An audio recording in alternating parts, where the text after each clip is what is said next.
Bonjour, nous sommes le dimanche 3 mars 2024 et nous allons parler de l'Arabie Saoudite et de la Russie. Pétrole, l'Arabie Saoudite et la Russie coupent fortement leur production pour soutenir les cours et pour se faire beaucoup de thunes. Les membres de l'Organisation des pays exportateurs de pétrole, OPEP, et leurs alliés, réunis au sein de l'OPEP+, sont convenus dimanche de prolonger l'accord actuel de réduction de la production de brut jusqu'à la fin du deuxième trimestre afin d'éviter une offre excédentaire. Et peut-être, ils peuvent dire aussi sauver la planète.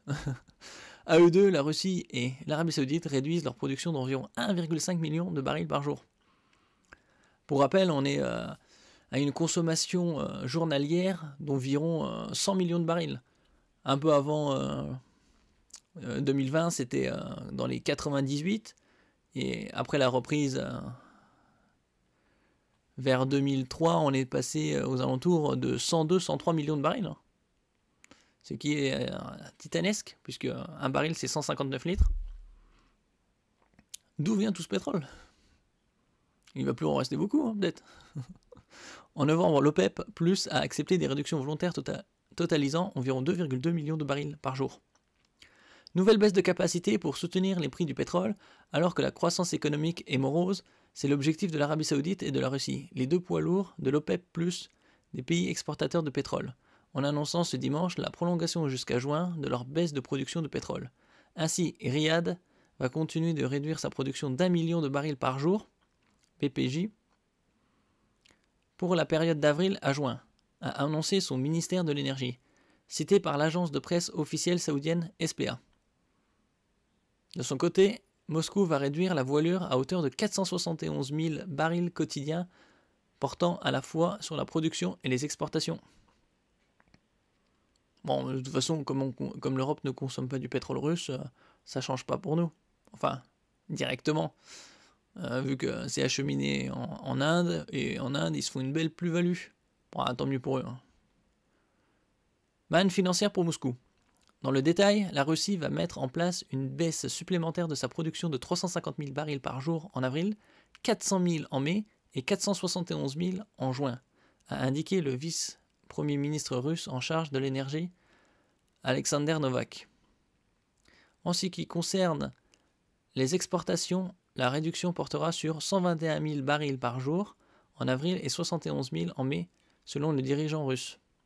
Malgré une part moins importante dans le budget fédéral qu'avant le conflit en Ukraine, la manne financière issue de la vente des hydrocarbures reste essentielle pour Moscou au moment où son économie est tournée vers l'effort de guerre pour soutenir son assaut militaire chez son voisin. La France aussi est en économie de guerre, non? Pour autant, les recettes sont impactées par les sanctions mises en place par les pays occidentaux qui obligent Moscou à réorienter ses exportations vers l'Asie, et notamment vers la Chine et l'Inde. Bon, c'est dommage pour l'Europe parce qu'on aurait pu avoir des hydrocarbures à prix d'amis. Hein. Bon, voilà. On peut toujours acheter chez les amis américains. Hein. Enfin, amis entre guillemets. Hein. Bon, 5 fois plus cher. D'autre part, d'autres pays de l'OPEP Plus baissent aussi leur production. Tant pour Riyad que pour Moscou, ces mesures s'ajoutent à la réduction de 500 000 barils par jour annoncée en avril 2023 et qui court jusqu'à fin 2024. Parmi les 23 autres membres de l'OPEP+, d'autres pays ont eux aussi annoncé prolonger leur coupe. Les Émirats Arabes Unis, EAU, vont réduire la production de pétrole de 163 000 barils par jour, jusqu'en juin. Le Koweït de 135 000, l'Algérie de 51 000 et Oman de 42 000. Le ministre irakien du pétrole, Hayyan Abdelghani, a confirmé aux journalistes que Bagdad prolongerait également la baisse de sa production. Cette stratégie coordonnée avait été dévoilée au printemps 2023 pour un total de 1,6 million de barils quotidiens avant d'être renforcée par l'effort supplémentaire de Moscou et Riyad. Ça va bien augmenter. On va être loin des 60-70 dollars le baril à l'époque avant l'incursion des Russes ou l'invasion des Russes en Ukraine. Là, on doit être dans les 80 et quelques, non? Bon, on va bientôt repasser à 100 dollars à ce niveau. Dans la perspective de cette nouvelle prolongation, les prix du pétrole avaient bondi vendredi.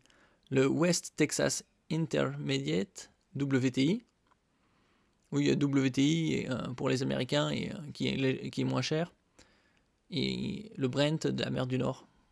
C'est les deux indices principaux. S'élevant ponctuellement au-delà de 80 $, une première depuis novembre. Le baril de Brent de la mer du Nord est lui parvenu à un sommet en un mois et terminé avec un gain de 2% à 83,55 $. Mais il reste loin de son éphémère envolée à près de 100 $ fin septembre et surtout les 140 $ atteints à la suite de l'invasion russe de l'Ukraine. Oui, on est encore loin, mais bon, on se rapproche petit à petit des 100 $ quand même. Donc, qui dit 100 $ le baril, dit bien 2 € le carburant à la pompe. Hein. Bon, même plus. Hein.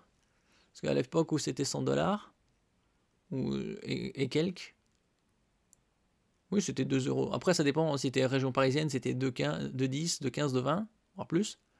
Et sinon, en province, c'était 2 € au moins. Prime géopolitique. Selon les analystes, le cartel produisait jusqu'ici 6,8 millions de barils par jour de moins qu'en septembre 2022, qui avait constitué un pic post-pandémie. Sur ce total, quelques 2,2 millions de barils sont concernés par des engagements pris jusqu'à fin mars, dont 1 million pour les Saoudiens. S'exprimant récemment sur la reconduction probable de ces coupes, Barbara Lambrecht de Commerzbank assurait que le brut restera soutenu autour de 80 $ le baril tant que le marché intégrera une prime géopolitique liée à la situation au Moyen-Orient. Ouais, 80 $, voilà. Les perspectives de demande de pétrole sont incertaines pour cette année. L'OPEP s'attend à une nouvelle année de croissance relativement forte de la demande de 2,25 millions de barils par jour, tirée par l'Asie, tandis que l'Agence internationale de l'énergie, AIE, prévoit une croissance beaucoup plus lente de 1,22 million de barils par jour. Ben, on verra bien. Hein. Pour l'instant, s'ils réduisent la voilure avec des centaines de milliers de barils en moins par jour, même 1,5 million, c'est jusqu'à fin juin. Hein. Après, on verra s'ils stagnent ou s'ils réduisent encore. Ou... Mais bon, comme ils ont des réserves de pétrole immenses, ils peuvent jouer sur la production et se faire plein de thunes. Merci pour votre écoute. N'oubliez pas de mettre un commentaire, un j'aime, de partager et de vous abonner à la chaîne. À la prochaine fois.